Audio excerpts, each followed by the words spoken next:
I just want to say before I start, no, I'm not the kid from 2.5 Men. I actually have a mustache. I don't know if you could tell, it's actually a goatee. The lighting here is horrible. I've stuck to my New Year's resolution. I haven't smoked a single cigarette all year. Come on, clap for that, guys. Thank God I didn't give up smoking cigars. I went to the bank today to withdraw some cash, you know, because I knew I was going to be performing with Rosie. I wanted to see if I could get a happy ending. And the bank teller said that I couldn't because I overdrew my account. And I owe the bank, get this, $75. That's ridiculous, you know? So I was like, all right, I guess I'll write you a check. Earlier today, I saw a homeless guy who was playing the guitar, and I gave him $10. I bought myself a new guitar.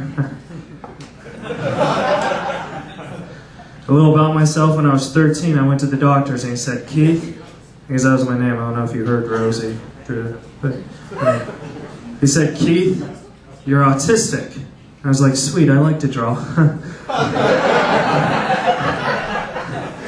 And he was like, no, you don't understand. You have a social disorder called Asperger's syndrome. And I was like, oh, what's that? He's like, oh, it's no big deal. You're just going to have a hard time making friends and you're never going to get laid. So then I was like, oh, well, can I still get to draw?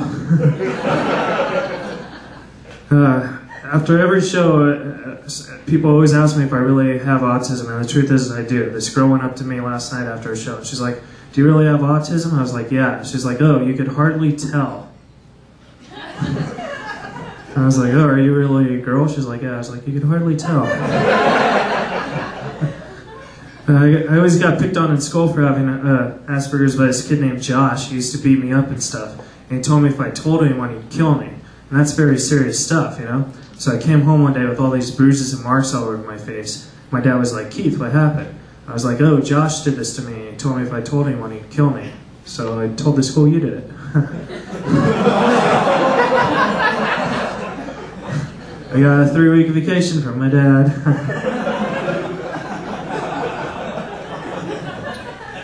You ever see someone you didn't like in high school and you find out they have a worse job than you? That's like the greatest, you know? I'm a struggling stand-up comic. Josh is homeless.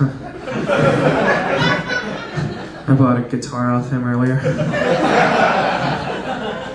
Having Asperger's is hard on dating, you know, just because, like, dating's just hard in general, you know, because there's all these dating sites out there. You know, there's eHarmony, Match.com, Megan's Law, and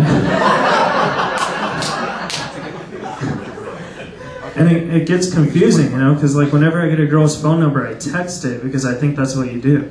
But the problem is with Asperger's syndrome, I don't see social cues, so I'll just keep texting. I'll be like, hey, send. How are you? Send. I'm at Flappers. Send. I'm raging. Send. You should come see me. Send. Did you get my first text message? Send. It was hey. Send. And after like 500 text messages, you know, she responds in all caps. Stop texting me. So then I respond, do you prefer if I call? Happy face, send. I created a Facebook event the other day that said, who wants to date me? And all 10 friends hit not attending.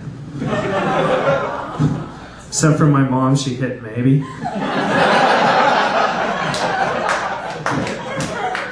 And then she writes on my wall, she's like, if you weren't my son, there's a strong possibility.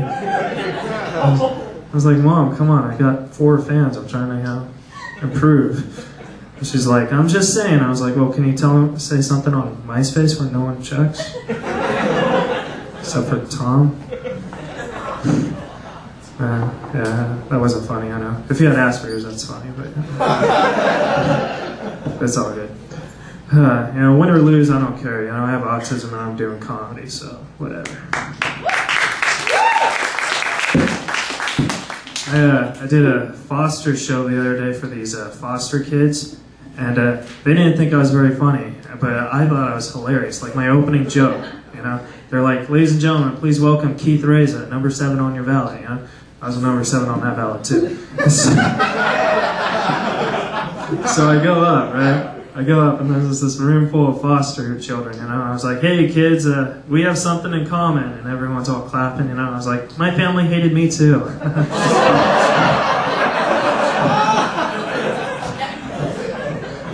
And then I was like, I bet you guys can't wait till you turn 18 so you can experience what it's like to really be homeless.